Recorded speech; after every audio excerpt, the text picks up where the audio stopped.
మంత్రుల ఫోన్లు, ఎంపీల ఫోన్లు, ఎమ్మెల్యే ఫోన్లు, ఇవన్నీ జడ్జిల ఫోన్ కూడా ట్యాప్ చేసినప్పుడు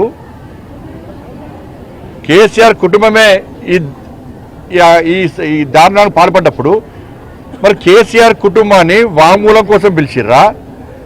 వాళ్ళ అక్యూజ్లు దిల్లా, వాళ్ళే దొంగలు, కాబట్టి విచారణ కోసం పిలిచిర్రా? ఒక్క వ్యక్తిని అరెస్ట్ చేయకపోతారు మీరు, ఒక్క వ్యక్తిని. ఇంతవరకు ఒక్క రాజకీయ నాయకుడిని అరెస్ట్ చేయకపోతే దీనికి మూల కారణమైనటువంటి ప్రభాకర్ అనే వ్యక్తిని కాపాడడానికి ఈ కాంగ్రెస్ పార్టీ ప్రభుత్వం ఏ విధంగా సహకరించిందో జగమెరిగిన సత్యం. సుప్రీంకోర్టులో వాదనలు వినిపించారు మీరు, హైకోర్టులో వాదనలు వినిపించారు. అధికారులు దాన్ని సిద్ధంగా ఉన్న వాళ్ళను ప్రోత్సహించే ప్రయత్నం చేయరు, వాళ్ళకి సపోర్ట్ చేసే ప్రయత్నం చేయరు. చట్టంలో లొసుకులు ఆధారం చేసుకొని ఆయన స్వేచ్ఛగా తిరుగుతాడు. అసలు కారకుడు ఆయనే. ఆయన ద్వారా ఏంచింది మీరు వాంగ్మూలం కోసం ఇస్తున్న వ్యక్తులే. ఒక్క వ్యక్తిని అరెస్ట్ చేయలే, ఒక్క వ్యక్తిని. ఈ సిట్టు విషయాన్ని నమ్మంటారా? ఎన్ని సంవత్సరాలు సిట్టు విషయాన్ని చెప్పి సిట్టు సాధించింది ఏంది? సిట్టు సాధించింది ఏందో చెప్పండి. కేసీఆర్ ప్రభుత్వం ఏదైనా సిట్ వేసి ఎన్ని సిట్లు వేసింది కేసీఆర్ ప్రభుత్వం, ఎన్ని విచారణ జరిపింది, ఎవరిని విచారణ తీసుకున్నది, ఎంతమందిని అరెస్ట్ చేసింది, ఎంతమంది దగ్గర అక్రమంగా సంపాదించిన డబ్బులు స్వాధీనం చేసుకున్నది, ఎంతమంది ఆస్తులను జప్తు చేసింది. రాష్ట్ర ముఖ్యమంత్రి అంటాడు నా ఫోన్ ట్యాప్ చేశారని చెప్పని కంచె తెలుసుకోడు. ఈ విషయాలతో సాగదీస్తా ఉంటాడు. దానిగా కేసీఆర్ కూతురే ఫోన్ ట్యాప్ చేసిరు అన్నారు.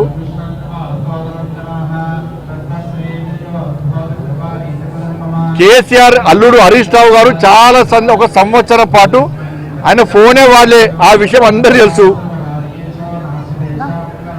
అరే ఫోన్ సంవత్సరం పాటు ఫోన్ వాళ్ళే. ఇన్ని సాక్ష్యాలు ఉన్నాయి, ఇన్ని ఆధారాలు ఉన్నాయి, ఇది చర్చ జరుగుతున్నది, ఇది వాస్తవం.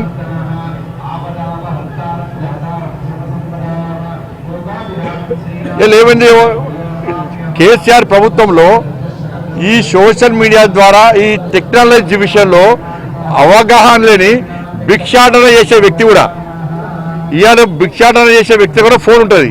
ఆ భిక్షాటన చేసే వ్యక్తి కూడా వాట్సాప్ కాల్ మాట్లాడతాడు, ఇద్దరు కేసీఆర్ టైప్ చేస్తున్నాడు అంటాడు.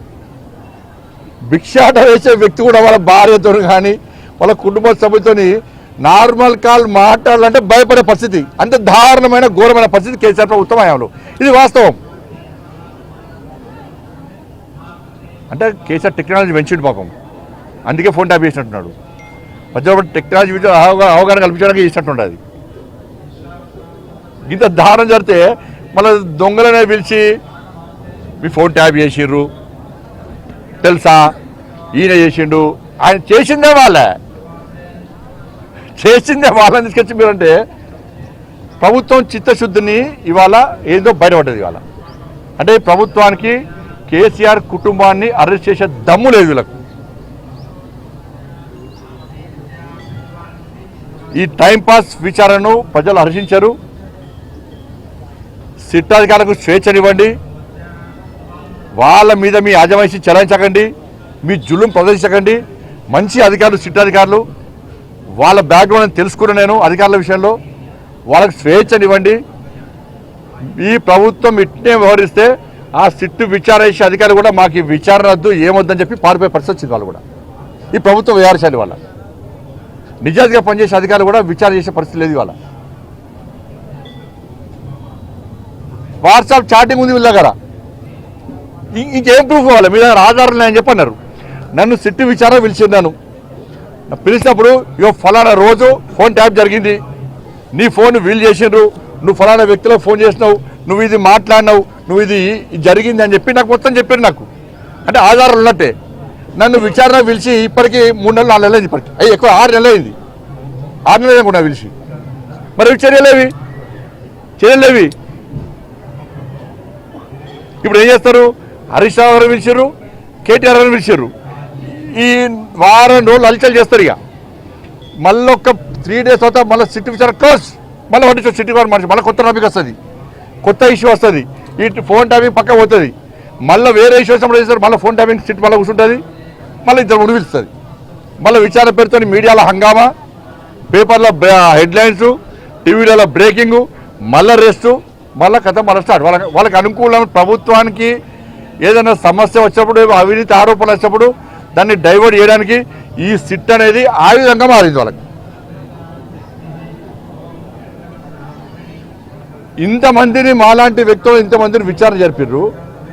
మీరు ఏం చేసిర్రు, ఏం చర్చించుకున్నారు, ఆధారాలు అన్నీ నాకు చూపెట్టారు. ఆధారాలు అన్నీ నాకు చూపెట్టారు. ఇంత మంచి ఆధారాలు మీ దగ్గర ఉన్నప్పుడు ఇంకా విచారణ పేరుతో ఎందుకు కాలాపన చేస్తున్నారు? మీరు వాళ్ళని తిడతారు, వాళ్ళు మిమ్మల్ని తిడతారు. ఎందుకు చేస్తున్నారు అంటే ఎక్కువ విచారణ చేసిన కొద్దీ ఢిల్లీకి ఎక్కువ ముడుపులు ముడతాయి. ఏసీసీ భవన్కు ఫామ్ హౌస్కు మధ్యలో డీల్ కుదురుతలేదు.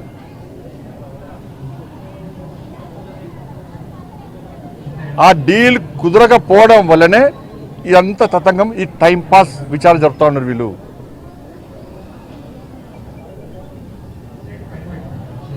మంత్రులు ఆరోపణలు చేస్తారు, ముఖ్యమంత్రి ఆరోపణ చేస్తాడు.